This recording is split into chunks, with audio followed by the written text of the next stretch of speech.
Welcome to Wonders of Lepmuria, an exploration of a mysterious island where nature's creativity knows no bounds.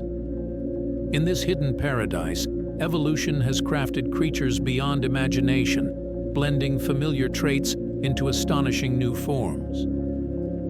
Join us on this extraordinary journey into the heart of nature's imagination.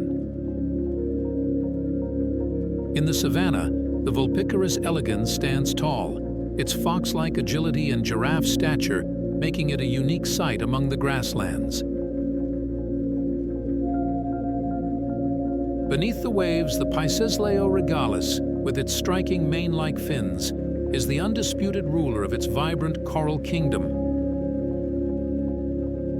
In the moonlit forest, the Ursus strigus nocturnus reigns supreme, its silent wings and keen eyesight making it a formidable presence.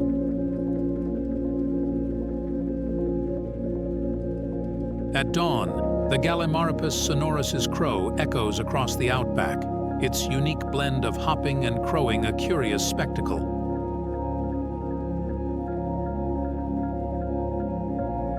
In the twilight, the Pavoniprocyon iris unfurls its magnificent tail, a dazzling display of colors that complements its playful antics. As we leave the wondrous island of Lepmuria, we are reminded of nature's limitless creativity and the mysteries it holds.